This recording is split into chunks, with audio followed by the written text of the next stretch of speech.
अगर श्री हरि के चरणारविंद हमारे लक्ष्य नहीं है तो हमारा ये जन्म सफल नहीं हो पाएगा। एक बात बोलूं, बोलता ही हूं मैं कथा में,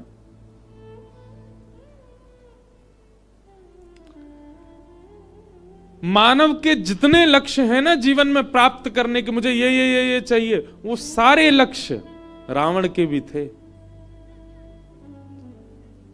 एक सुंदर पत्नी, मंदोदरी बहुत सुंदर थी। जब सीता सुध लेने के लिए हनुमान जी गए, ढूंढ रहे थे सीता जी कहां हैं, तब हनुमान जी की दृष्टि मंदोदरी पर पड़ी।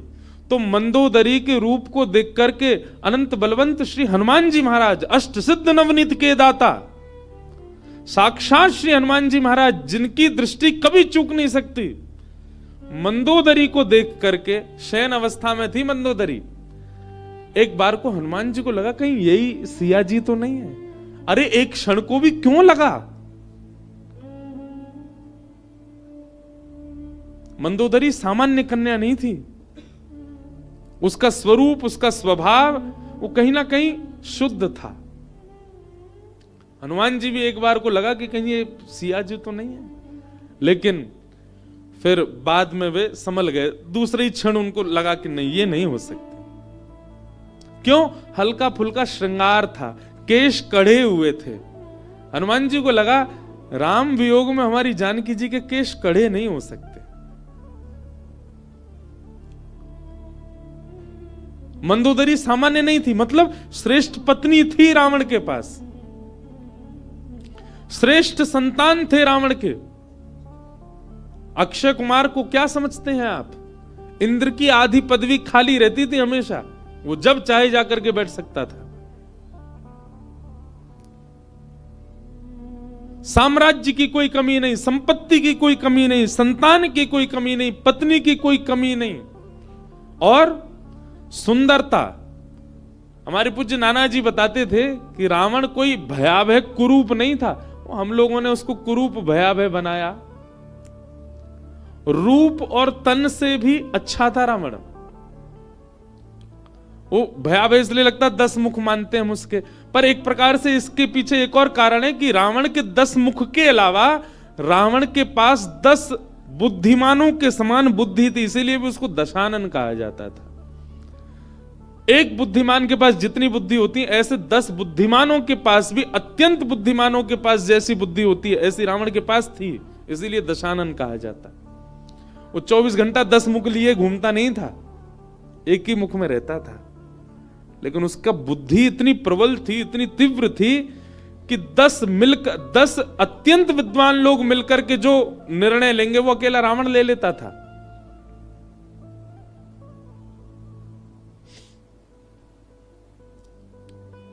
रूपवान, स्वरूपवान, संपत्तिवान, पत्नीवान, संतानवान, ऐश्वर्यवान, साम्राज्यवान, बलवान, विद्वान, क्या नहीं था रावण? सब कुछ था। जो आज का मानव अपना एक लक्ष्य रखता है ना, आज के बच्चों से पूछो आपका एम क्या है, वो एम बताएंगे अपना, हमको ये कमाना है, वहां हमको बंगला बनाना है, ये करना है। सब रावण के पास सब कुछ था। आप तो फिर भी एक एम रखते हो, आपके पूरे विश्व के मानवों के जितने एम होते हैं वो सब रावण के पास थे, पर राम नहीं थे।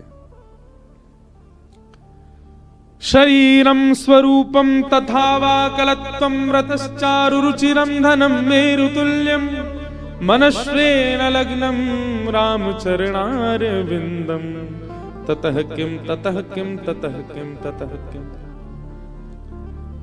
सब कुछ था रावण के पास, केवल उसका मन नहीं लगा था रामचरणारविंदों में, जिसके कारण रावण की दुर्गति हुई। इसलिए भैया हमारी एक बात मानिए, अगर आप कथा सुनते हैं, आप कंठी पहनते हैं, आप तिलक लगाते हैं, आप किंचित भी किसी भगवत प्रीति में हैं, भगवत मार्ग में हैं, भक्ति पथ पर हैं, कल को कोई पूछे कि आपका एम क्या है, आप उपलब्धि क्या चाहते हो, सब बताओ, पर सबके संग यह जोड़ के रखो, श्री कृष्ण प्राप्ति, राम चरणारविंदों की प्राप्ति, कृष्ण चरणारविंदों की प्राप्ति।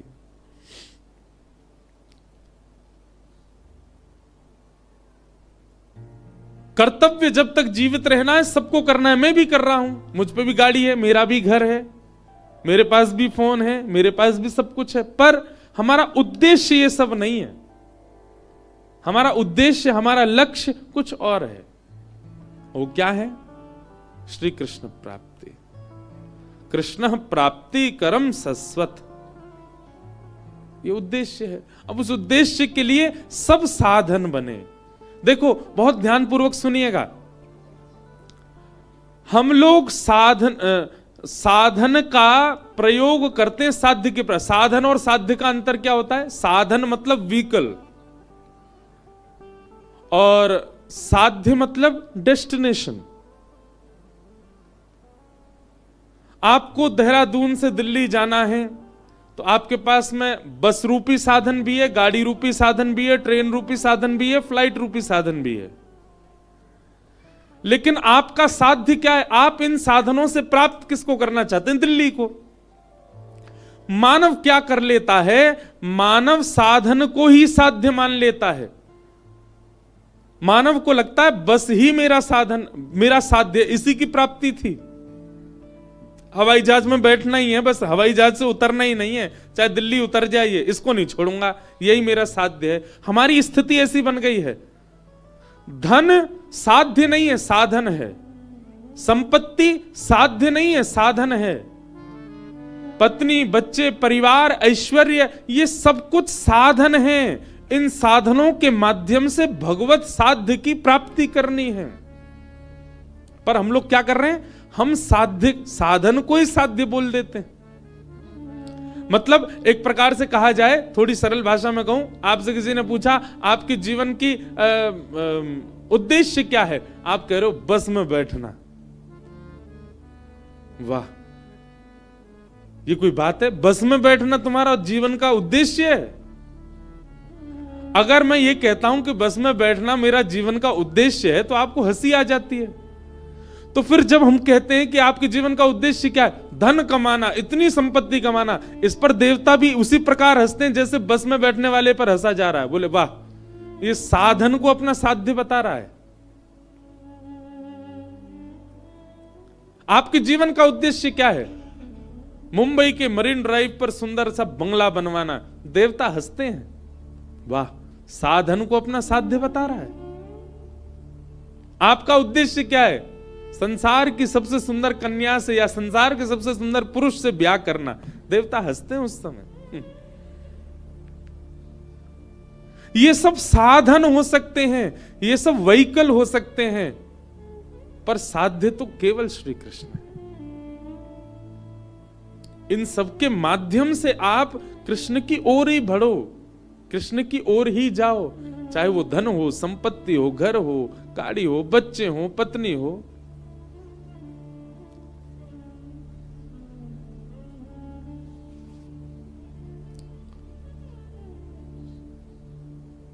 भागवत जी का विश्राम क्या है? हरिम परम, परम हरि की चरणार बिंदों की प्राप्ति। और उस प्राप्ति के लिए जो कुछ भी आप कर सको वो करो। धन कमा सको कमाओ, लेकिन उसके पीछे उद्देश्य क्या होना चाहिए? श्री राधारमण की प्राप्ति।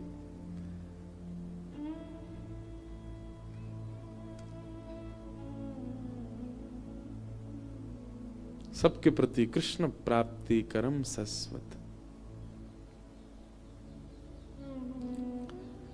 भागवत जी का दूसरा श्लोक, जहां पर विषय, अधिकारी, संबंध और प्रयोजन, चार बातें बताई गई। धर्म प्रोजित कैतवोत्र परमो निर्मत्सराणां सताम् वैद्यं वास्तवमत्र वस्तु शिवदं तापत्रयोन्मूलनम्। श्रीमद्भागवते महामुनिकृते किं वा परैरीश्वरः सद्यो हृद्यवरुध्यते त्रिकृतभिः शुश्रूषुभिस्तत्क्षणात्। धर्म प्रोजित कैतवोत्र परमो। भागवत जी का विषय क्या है? सबसे पहली बात, हमारे चित्त में परम धर्म का प्रादुर्भाव करना। परम धर्म किसे कहते हैं? जो मैं अभी बता रहा था उसी स्थिति में आ जाना ही परम धर्म है। अपने संसार का निर्वहन करना ये धर्म है, पर स्वयं को भगवत प्राप्ति के मार्ग पर लगा देना ये परम धर्म है। ये परम धर्म है। बंधुओं, अभी पता है क्या हो गया है? थोड़ा ध्यानपूर्वक सुनिएगा बात को। ये वैराग्य की भूमि है ना, तो हो सकता है वैराग्य तत्व ज्यादा निकले मुख से, और वैराग्य स्वरूपा श्री गंगा जी बह रही है, उन्हीं की हवा आ रही है, उन्हीं का अन्न जल पा रहे हैं, तो हो सकता है वैराग्य तत्व पर प्रवचन ज्यादा हो, पर आप लोग बहुत गंभीरता से सुनिएगा। कभी कभी देखने में लगता है कि हमने ठाकुर जी को ही साधन बना लिया है। यहां नीलकंठ महादेव हैं, थोड़ा ऊपर जाकर के श्रावण के महीने में लोग पैदल जाते हैं। श्रावण में मेरी कथा हुई थी, 4 दिन की अकिंचन हुई थी, थोड़ी आगे ही, तो लोग बाग पैदल जा रहे थे। एक दिन मेरे मन में पता नहीं क्या, मैं ऐसे घूम रहा था, तो एक से मैंने पूछा, मैंने कहा आप पैदल क्यों जा रहे हो नीलकंठ तक? उसने उसके पीछे एक साधन बताया, एक साध्य बताया कि मैं नीलकंठ तक पैदल इसलिए जा रहा हूं, इसके बदले इतने वर्ष हो गए हमारी संतान नहीं हुई है, संतान प्राप्ति हो इसलिए। तो थोड़ी देर के लिए मेरा बुद्धि का भाव शून्य सा हो गया कि लोगों ने ठाकुर जी को भी साधन बना लिया है संसार के साध्य वस्तु की प्राप्ति के लिए। यही हिमालय पर थोड़ा इधर अल्मोड़ा की तरफ जाएंगे तो एक स्थान पड़ता है जागेश्वर। 3 स्थान है, जागेश्वर, मुक्तेश्वर, बागेश्वर। 3 महादेव के मंदिर हैं कमाऊ क्षेत्र में। हिमालय में खूब घूमा हूं मैं, इसलिए मुझे कई स्थान पता है यहाँ के। तो जागेश्वर बिल्कुल नीचे हैं, और मुक्तेश्वर बिल्कुल ऊपर हैं, और बागेश्वर बिल्कुल बीच में है। मतलब आप अगर जागेश्वर जाएंगे तो आपको पहाड़ों से नीचे उतरना पड़ेगा और नीचे जाना पड़ेगा। मतलब पहाड़ भी, और एक विचित्र ही है, वो नीचे ही जाना पड़ता है उसमें, वहां जाकर के जागनाथ। मुक्तेश्वर जाएंगे तो बिल्कुल पहाड़ के ऊपर, और बागेश्वर बिल्कुल बीच में, जैसे ऋषिकेश है ऐसे। थल, जल और वायु तीनों में। तो जागेश्वर में ऐसी मान्यता है कि रात्रि में जब मंदिर बंद हो जाता उसके बाद आप हाथ में दिया लेकर के बैठो घी का, और सुबह जब तक मंदिर नहीं खुलता, भयंकर सर्दी होती वहां, पूरी रात बैठे रहो, और सुबह वो दिया जो होता है, जैसी कपाट खुले महादेव की आरती करो, तो उससे मन वांछित इच्छा पूरी होती है, जो मांगोगे मिलेगा, और विशेष रूप से संतान के लिए होता है। तो मैं जब जागेश्वर गया पहली बार, वहां ज्यादा भीड़ नहीं होती, बहुत कम लोग होते हैं, और वहां होटल और ये सब भी नहीं है। और इससे भी बढ़िया बात थी कि वहां पर कहीं बाहर चले जाओ, प्याज और लहसुन बनता ही नहीं है पूरे जागेश्वर में। तो वहां होटल वगैरह भी नहीं थे, घरों में ही ऊपर के फ्लोरों पे लोगों ने घर में व्यवस्था ऐसा। अब बन गया हो तो बात अलग है, कोविड टाइम की बात है, अब तो और बढ़िया हो गया होगा। तो घरों में ही रुके थे। तो रात्रि में जब मैं देख रहा था तो इतने सारे लोग बैठे थे हाथ में दिया लेके, और सब महादेव के शरण में बैठे। मैंने पूछा, मैंने क्या कर रहे हैं? बोले पूरी रात बैठे रहेंगे, सुबह मंगला में फिर वही दीपक अर्पित कर देंगे महादेव को।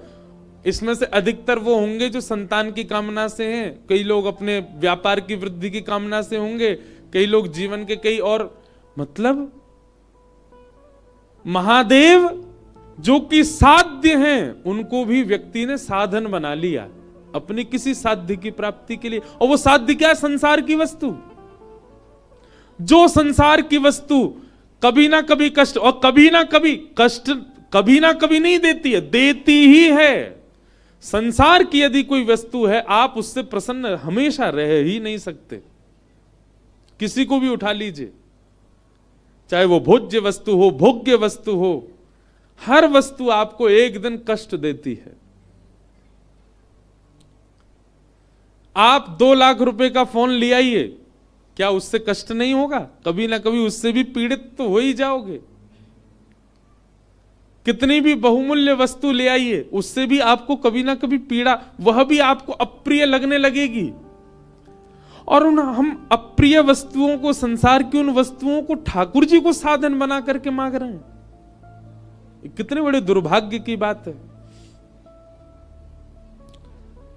कितने मनोकामना पूर्ण देवी मैया, मनोकामना पूर्ण हनुमान जी महाराज और महादेव के मंदिर हैं, वहां पे मनोकामना मांगने वालों की लिस्ट है। वो सब देवताओं का सहारा लेकर के संसार मांग रहे हैं। मुझे तो नहीं लगता कि वो देव सहायता करते होंगे या आपको संसार और मिले। उनके गण आदि ही कृपा कर देते होंगे आपके ऊपर।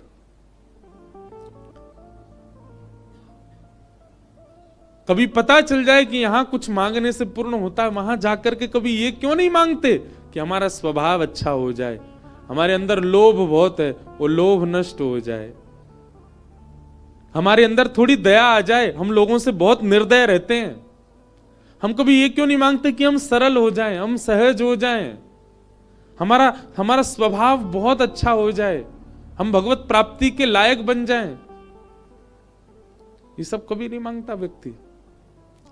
बस पता चल जाए कोई मनोकामना पूर्ण करने वाली स्थान है तो सबसे पहले ढूंढता है मेरे जीवन में अपूर्ण क्या है, वो मांग लूं, और फिर भी अपूर्ण ही रहता है। कोई तन दुखी, कोई मन दुखी, कोई धन बिन रहत उदास, थोड़े थोड़े सब दुखी, सुखी राम के दास। सब दुखी हैं संसार में, केवल भगवत प्रेम करने वाला ही प्रसन्न है।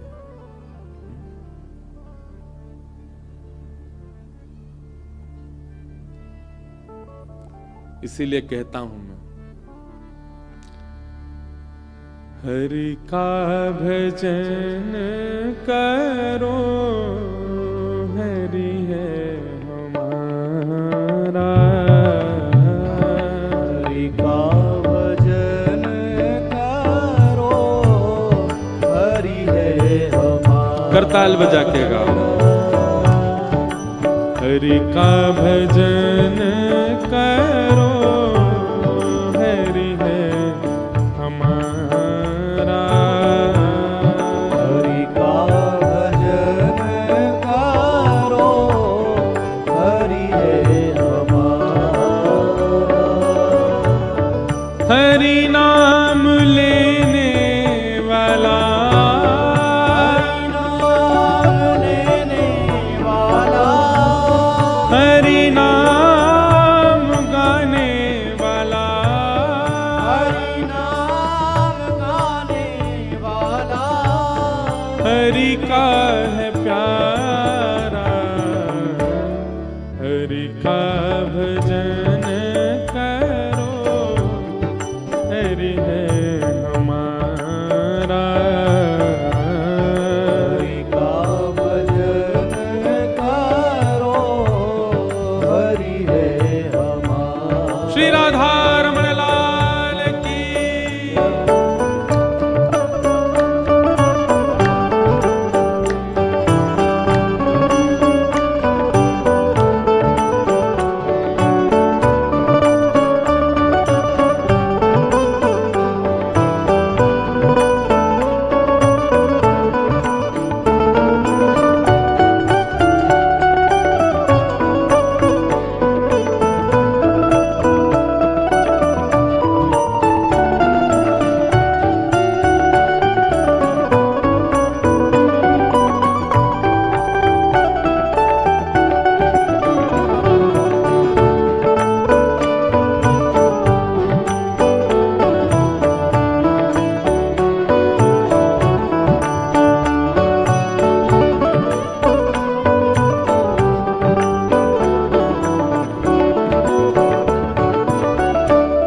कोई कहे राधे श्याम, कोई कहे सीताराम, कोई कहे राधे श्याम, कोई कहे सीताराम।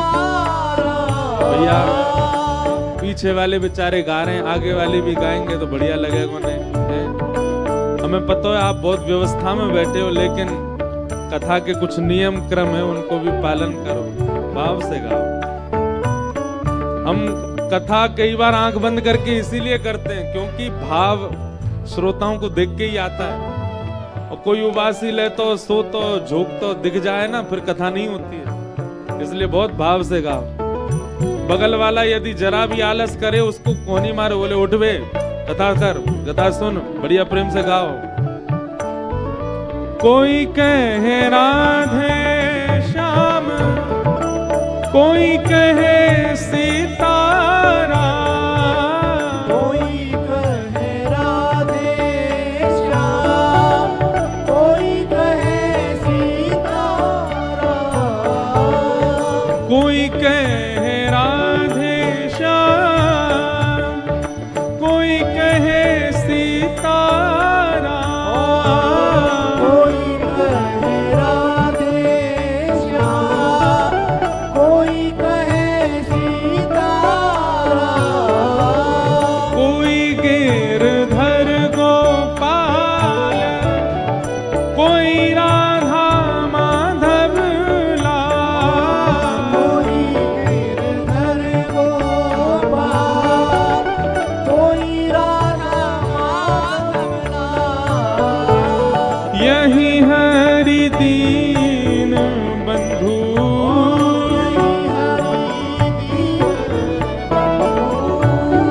यही हरि करुणा सिंधु, यही हरि करुणा सिंधु। नमो बारंबार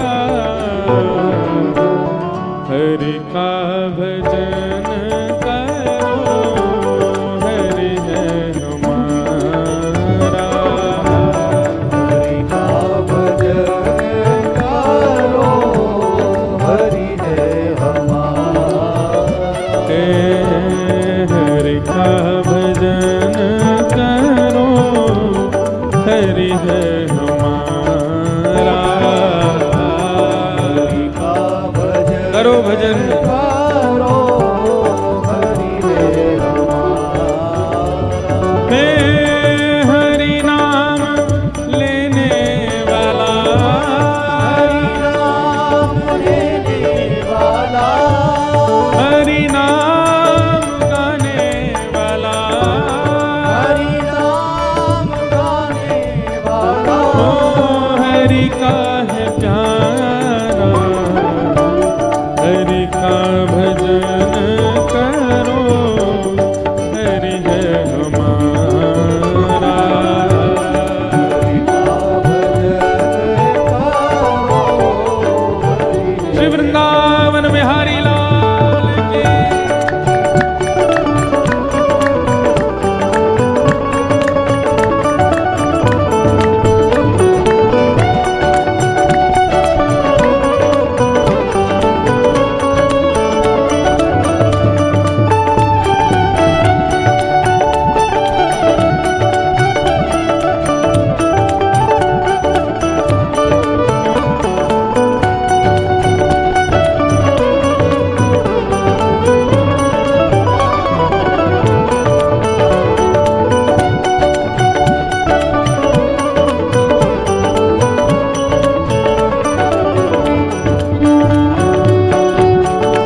हमारे शास्त्रों में एक श्लोक कहा गया है, क्या? धनानि भूमौ पशवश्च गौष्ठे भार्या ग्रहे द्वारि जनश्मशाने देहश्चितायाम परलोक मार्गे धर्मानुगो गच्छति जीव एक। धनानि भूमौ, संसार में आप जो कुछ भी कमाओगे, चाहे वो नाम हो, शौहरत हो, धन हो, सब यहीं छोड़ के जाना पड़ेगा। आप दुनिया से जो लोगे आपको रिवर्ट देके जाना पड़ेगा। जैसे कि धन कमाओ तो जहां रखोगे वहीं रखा रह जाएगा, संग में जाएगा नहीं। ये नहीं कहेगा ओहो मेरे सेठ जी जा रहे हैं, मैं इनके संग जाऊंगा, इन्होंने मुझको कमाया था, बैंक से मुझको लेके आए थे, बैंक में मैं बंदी था, इन्होंने मुझको वहां से निकाला, ये आज पधार गए, मैं इनके संग जाऊंगा। धन नहीं रोता।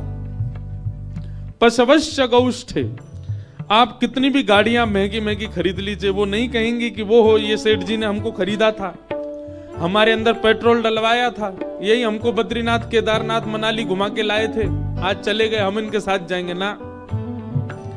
आप कहोगे महाराज जी ये तो सारे निर्जीव लोग हैं, धन और गाड़ी। जीवितों की बात करो। भार्या ग्रहे द्वारी, पत्नी भी केवल घर के द्वार तक जाती है, वो तो जीवित है, नहीं जाती साथ में। जबकि साथ जन्म संग रहने का वचन दिया था, पर नहीं जाती, घर के द्वार तक जाती है। और कहीं गलती से यमराज से आपने कह दिया मेरी पत्नी बहुत रो रही है, एक दिन के लिए मुझे वापस भेज दो, यमराज जी कहेंगे चला जा। आप एक दिन के लिए अगर वापस आ गए और कहीं से पत्नी को दिख गए, भाग के जाएगी, घर वालों को सब बताएगी, बोले प्रेत डोला उनका, पंडित जी को बुलवाओ, घर में कुछ अनुष्ठान आदि कराओ, अभी मुक्ति नहीं हुई है। अरे आप जाके कहोगे अरे प्रिय मैं तुझसे मिलने यमराज से समय लेकर के आया हूं, कहीं बेहोश नहीं हो जाए सुन करके। संसार का ये प्रेम है। भार्या ग्रहे द्वारी जनश्मशाने,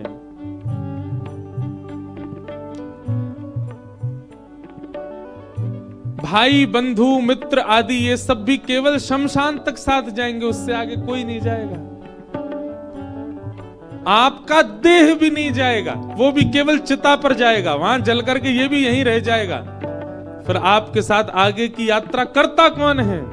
हरि नाम ही तेरे साथ चलेगा, हरि नाम ही तेरे साथ चलेगा, हरि नाम लेने वाला,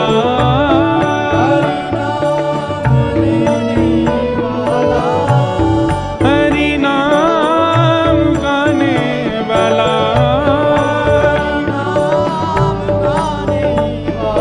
ओ हरि का है प्यारा, हरि का भजन करो, हरि है हमारा, हरि का भजन करो, हरि है हमारा, ओ हरि का भजन करो, हरि है हमारा, हरि का भजन करो, हरि है हमारा। हे हरि नाम लेने वाला, हरि नाम लेने वाला, हरि नाम गाने वाला, हरि नाम गाने वाला, ओ हरि का है प्यारा, हरि का भजन करो, हरि है हमारा,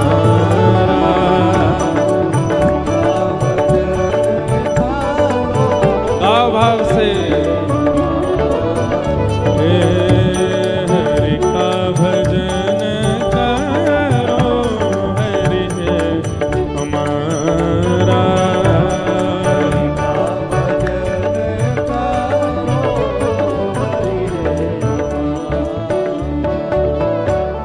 दीनों पे दया करो, बने तो सेवा करो। दीनों पे दया करो, बने तो सेवा करो। दीनों पे दया करो, बने तो सेवा करो। दीनों पे दया करो, बने तो सेवा करो। मोह सब दूर करो, प्रेम हरि से करो। मोह सब दूर करो, प्रेम हरि से करो।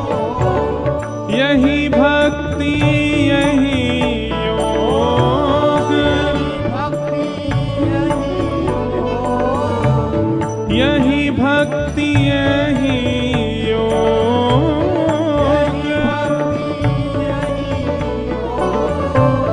यही ज्ञान सारा। हरि का भजन करो, हरि है हमारा। हरि का भजन करो, हरि है हमारा। ओ हरि का भजन करो, हरि है हमारा। हरि का भजन करो, हरि है हमारा। हरि नाम लेने वाला,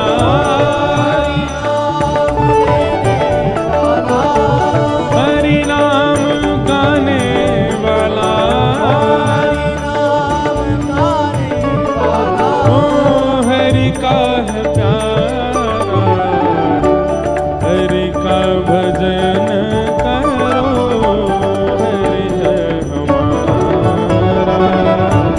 हरि का भजन करो, हरि है हमारा। मैया तेरे पाँव पर एक बार हरि बोल।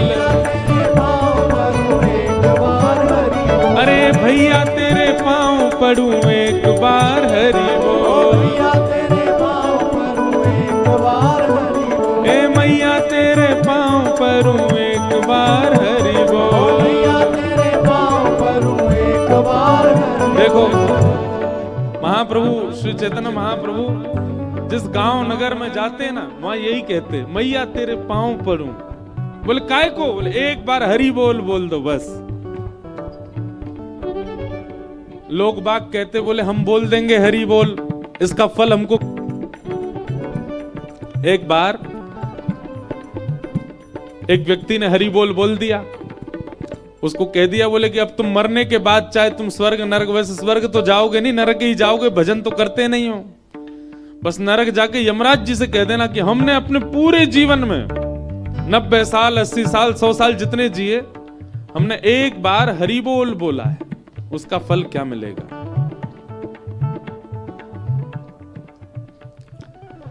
पहुंच गए यमराज के पास, मृत्यु के बाद नरक गए। तो यमराज ने जैसे ही उनको देखा तो बोले, आओ महाराज, पूरा जीवन निकाल दिया तुमने, कुछ भी अच्छा काम नहीं किया, बोल बोला था, उसका फल क्या मिलेगा। यमराज जी ने सबरी डायरी खोल के देखी, एक बार बोलने का क्या फल मिलता भाई, 100 बार का, 1000 बार का, जीवन में 1,00,000 बार का, 1,25,000 बार के तो सब लिखे, एक बार का कहीं नहीं लिखा है। सबरी डायरी देख ली, यमराज जी बोले एक बार का तो कोई फल नहीं लिखा। बोले ऐसे नहीं, पहले हमको फल बताओ, एक बार का कुछ तो मिलना चाहिए हमको। चलो ठीक है, एक काम करते हैं, महादेव के पास जाते हैं, महादेव बहुत भजन पूजन करते हैं, उनसे पूछेंगे। व्यक्ति बोला ऐसे नहीं जाऊंगा मैं, मेरे लिए पालकी मंगवाओ। यमराज जी बोले काय को? बोले पैदल थोड़ी जाऊंगा, एक बार हरि बोल बोला। बोले तो एक ही बार तो बोला, बोले फल तो नहीं पता ना तुमको, पालकी मंगवाओ। व्यक्ति पालकी में लग गया, 4 कहार उठा करके लेके जा रहे हैं। यमराज जी लेकर के आए हैं तो महादेव खड़े हो गए, बोले वाह भैया, साक्षात यमराज जी लेकर के आए, निश्चित ही कोई श्रेष्ठ आया है। आइए यमराज जी। किसको लेके आए हो भैया? पालकी में बैठा के। बोले महाराज 1.25 लाख नाम जप करने वाले, 1.25 करोड़ नाम जप करने वाले, 100 करोड़ नाम जप करने वालों को तो हमने देखा, पर ये अद्भुत है। बोले क्या? इसने एक ही बार नाम बोला है पूरे जीवन में, हरि बोल एक बार बोला है, वो भी गलती से। उसका फल पूछ रहे हैं। हमको तो पता नहीं था, तो हम आपके पास लाए, तो बोला नहीं पालकी में चलूंगा, इसलिए पालकी में आया। महादेव बोले वाह, लेकिन भैया एक बार बोलने का तो हमको भी नहीं पता फल क्या होता है, तो क्या करें? बोले ब्रह्मा जी के पास चलो। महादेव और यमराज जी लेकर के ब्रह्मा जी तो नाचने लगे, आहा हमारा ब्रह्मलोक पवित्र हो गया, साक्षात यम और शिव जिसको लेकर के आए वो भी पालकी में। ब्रह्मा जी बोले जय हो दंडवत प्रणाम। आज लगता है कोई साधक आया है पालकी में बैठ के।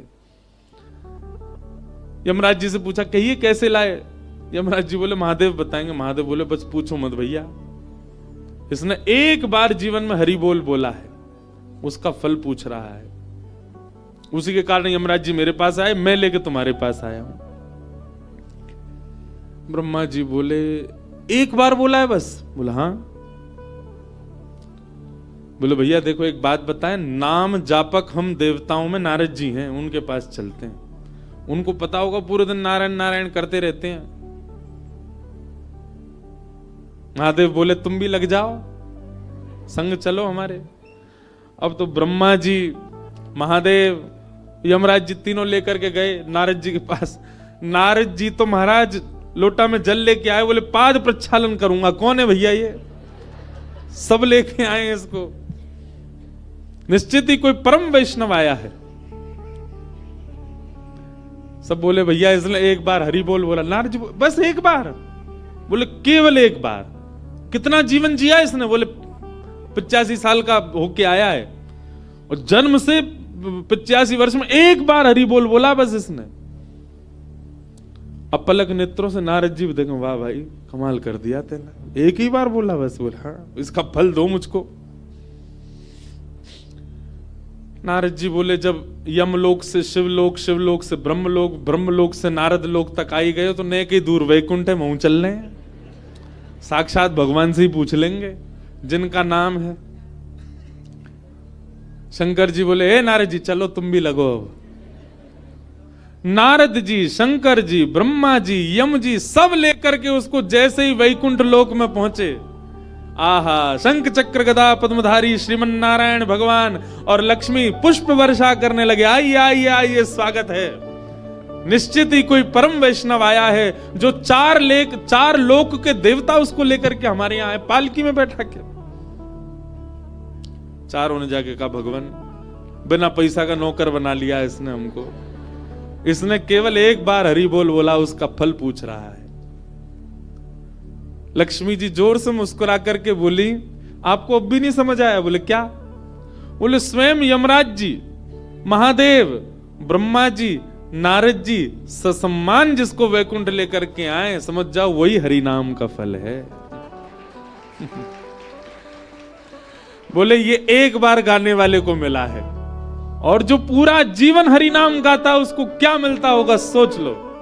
मैया तेरे पांव परूं एक बार हरि बोल, मैया तेरे पाँव परूं एक बार हरि बोल, भैया तेरे पांव परूं एक बार हरि बोल, भैया तेरे पाँव परूं एक बार हरि बोल, हे हरि हरि हरि बोल, हरि हरि हरि बोल, हरि हरि हरि बोल, हरि हरि हरि बोल, हरि हरि हरि बोल, हरि हरि हरि बोल, हरि हरि हरि बोल, हरि हरि हरि बोल, हरि बोल, हरि बोल, हरि बोल, हरि बोल, हे हरि बोल,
हरि नाम से तेरा काम बनेगा,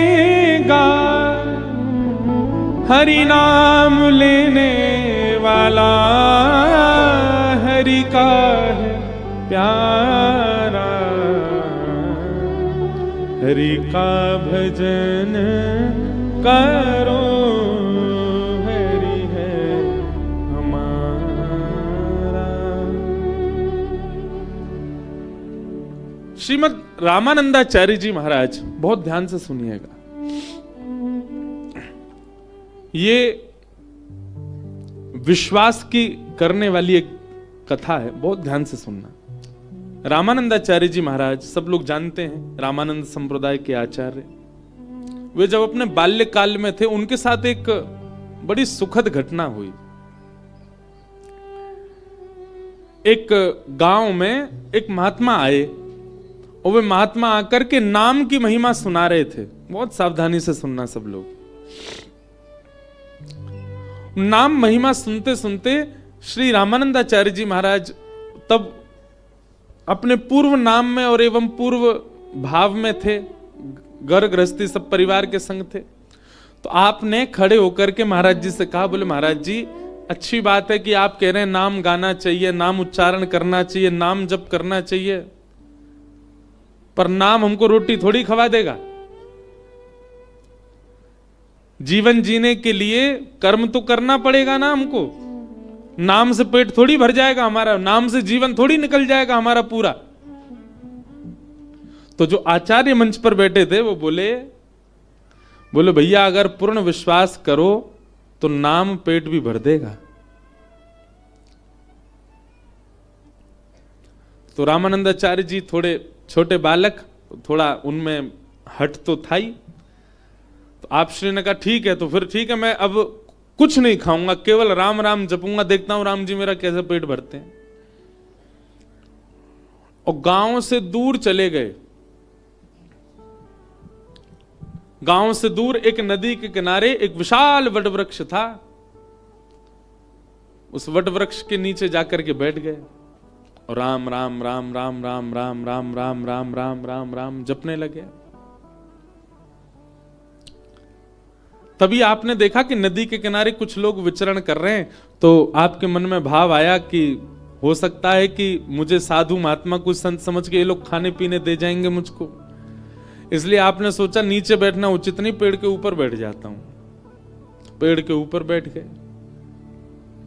कुछ नहीं, बस गांव के लोगों से कह के आए थे, राम जी अगर पेट भर देंगे तो मैं पूरा जीवन राम नाम में ही निकाल दूंगा। राम राम राम राम राम राम पेड़ पे बैठ के जपने लगे। तभी क्या हुआ, कुछ यात्री लोग वहां से निकल रहे थे। उन्होंने देखा विशाल वटवृक्ष है, बढ़िया छांव है, सुबह के हम लोग चले, कुछ पाया है नहीं हमने अभी तक, इस वृक्ष के नीचे ही बैठ जाते हैं और यहीं कुछ पा लेते हैं प्रसादी। उस वृक्ष के नीचे सब लोग बैठ गए, अपनी पोटली वोटली सब खोल दी उन्होंने और सब नदी में स्नान करने लगे, आचमन करने लगे। बोले सब लोग यहीं प्रसाद पा लेते हैं। प्रसाद पाने बैठ ही रहे थे, इतने में ही उस जंगल का एक डाकू आ गया। डाकू के आते ही महाराज उसके घोड़ों को आते देख, उनके हाथों में सब औजार और वो सब लगे थे मारने के, उन सबको देख करके वो सबरे अपनो सामान वामान सब छोड़ छाड़ के वहां से भाग गए। डाकू आया पूरी सेना के साथ, उसने कहा हाँ भाई सुनो, ये सब माल यहां पर पड़ा है, इसमें से देखो हमारे उपयोग की क्या वस्तु है। सब खोल खाल करके देखा, उसमें थोड़ा बहुत कुछ धन मिला, धन सब रख लिया। तभी उनमें से एक बोला, बोले महाराज थोड़ा बहुत ही धन मिला पर भोजन सामग्री खूब बढ़िया है, खूब सारा भोजन है, आपकी आज्ञा हो तो हम सब लोग यहीं आज प्रसाद पालें, बनाना नहीं पड़ेगा, खूब बढ़िया बढ़िया प्रसादी है, इसी को ही पा लेते हैं। ऊपर बैठे रामानंदाचार्य जी सब देख रहे थे, राम राम राम राम जप रहे थे। डाकू जो उनका सरदार था बोले हाँ सही है, यहीं पे कर लेते हैं। सब नीचे आ गए। जैसे ही प्रसाद पाने के लिए बैठे, पता नहीं कैसे जो सरदार था डाकुओं का, उसकी दृष्टि पड़ी ऊपर और जैसे ही उसने ऊपर देखा तो रामानंदाचार्य बालक बैठे थे। बोले रुक जा कुछ मत खाना, इसमें जहर मिला है।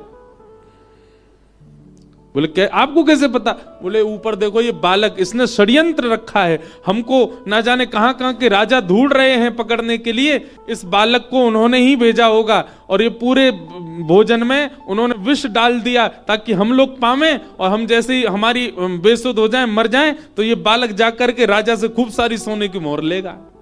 ये हमको पकड़ने का षड्यंत्र है। डाकू ने कहा इस बालक को नीचे उतारो। रामानंदाचार्य जी नीचे आए, राम राम राम राम राम राम राम राम राम। बोले क्यों रे बालक, हमको खिलाने के लिए ये विष मिला करके तूने भोजन पूरा नीचे फैलाया? बोले नहीं, राम राम राम राम राम राम। टांकुओं का सरदार बोला ये ऐसे नहीं मानेगा, इसका भोजन इसी को खिलाओ। अब रामानंदाचार्य जी तो मुंह बंद करें, इधर उधर भागे तो पकड़ लिया उनको। बोले इसके हाथ पकड़ो, इसके पैर पकड़ो, मुंह खोलो इसका।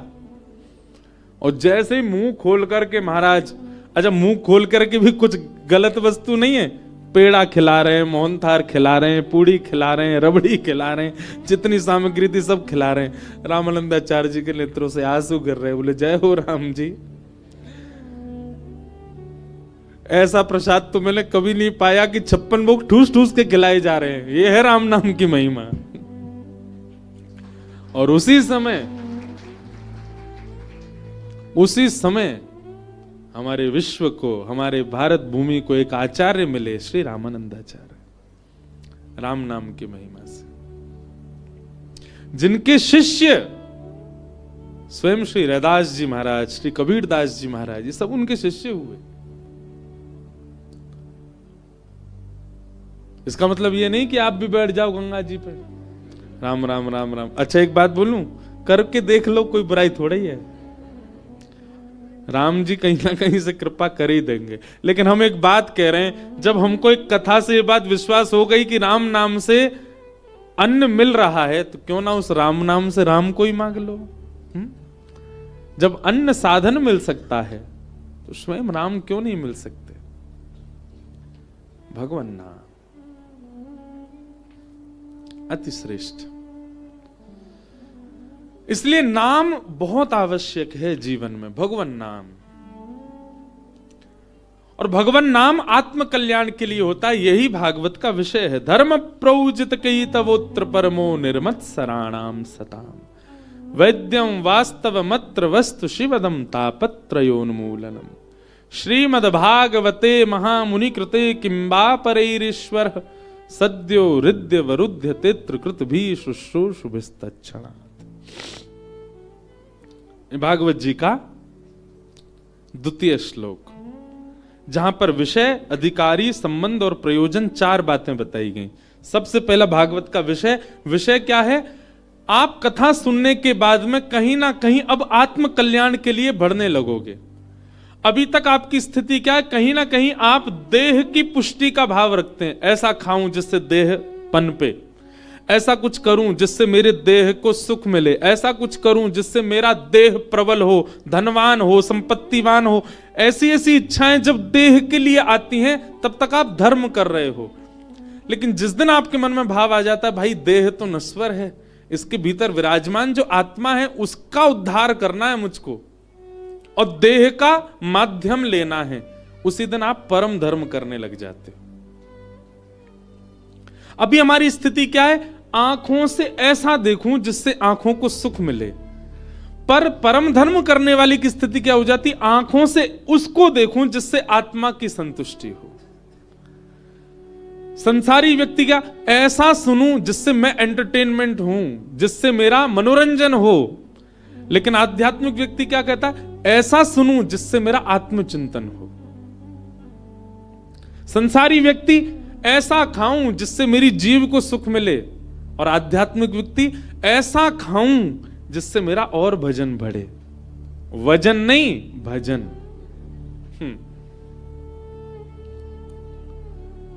संसारी व्यक्ति मैं ऐसे को छूं जिससे मुझे स्पर्श सुख मिले, लेकिन आध्यात्मिक व्यक्ति बोले मैं ऐसे का स्पर्श कर लूं, श्री गुरु चरण सरोज रज निजमन मुकुर सुधार। श्री गुरुदेव के चरणारविंदों का स्पर्श करूं, वैष्णवों के चरणारविंदों का स्पर्श करूं, महज्जनों के चरणारविंदों का स्पर्श करूं।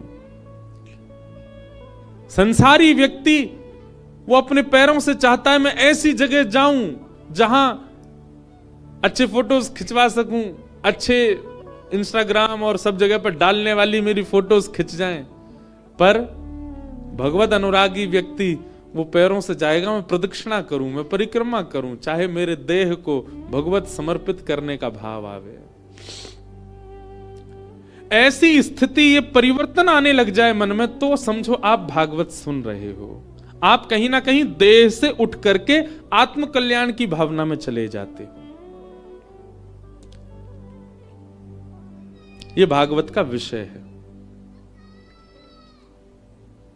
आपको यह समझ में आने लग जाए कि देह तो माध्यम है, कल्याण तो मुझे अपने भीतर बैठी उस चेतना का करना है जो ना जाने कितने दिन से भटक रही है। यह भागवत का विषय। दूसरी बात, भागवत का अधिकारी कौन है? इस पूरी योजना में कौन आ सकता है जिसके अंदर आत्म कल्याण की इच्छा प्रकट हो जाए, देह से परे को हो जाए?